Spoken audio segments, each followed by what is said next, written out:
Oggi io vedo un momento importante, un passo avanti importante dopo le decisioni del Consiglio dei Governatori annunciate dal Presidente Draghi verso una governance dell'Eurozona più soddisfacente.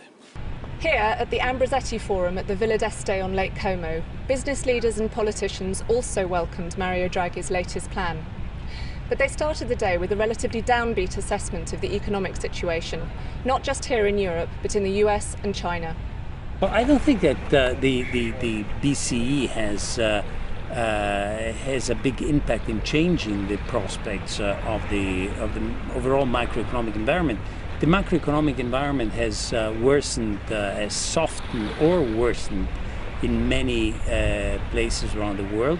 I think that the most worrisome thing is that it has spread, the softening has spread all over the world, including China and the emerging markets, where so far, or at least in the first half of the year, the conditions were still very positive.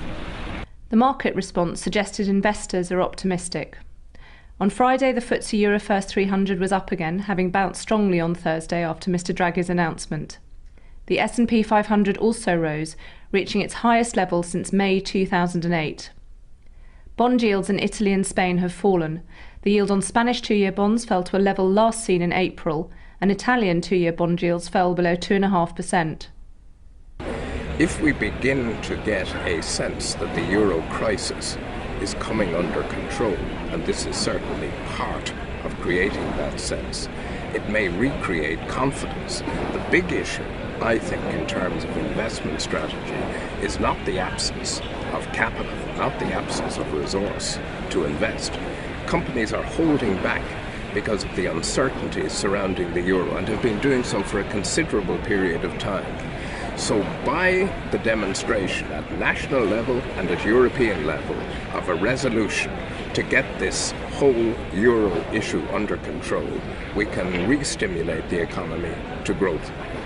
There is one very important improvement that has taken place, that it could be anticipating improvements in the overall macroeconomic situation, and this is the equity market.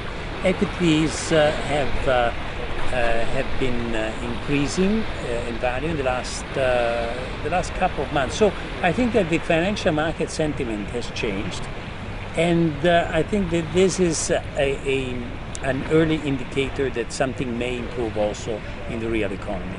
Any return of confidence, though, to the Eurozone would help European business, which has found it increasingly difficult to access credit as the Eurozone crisis has worsened.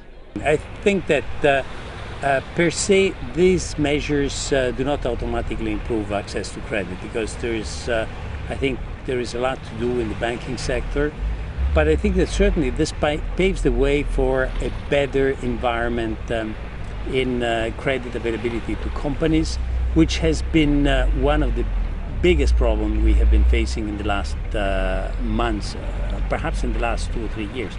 Especially small and medium-sized companies have suffered very much from this lack of credit availability, and if the situation becomes a little bit more relaxed on the financial side, I think that this will certainly improve the access to credit. So while companies and policymakers here at Ambrosetti have generally agreed that the latest moves by the ECB were extremely helpful, there was also general consensus that much more remained to be done. The nature of the problems facing the Eurozone and the global economy are well known, but a wide range of policy prescriptions were offered in response, some of them contradictory. Some speakers advocated much greater integration among the Eurozone countries, from banking union to fiscal union.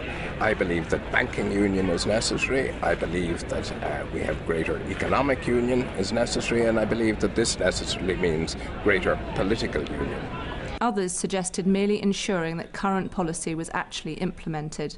But it is impossible to avoid the impression that without further serious progress by European policymakers, the relief Mr Draghi has provided to markets may well prove only temporary. Sarah Gordon, Financial Times, Cernobbio.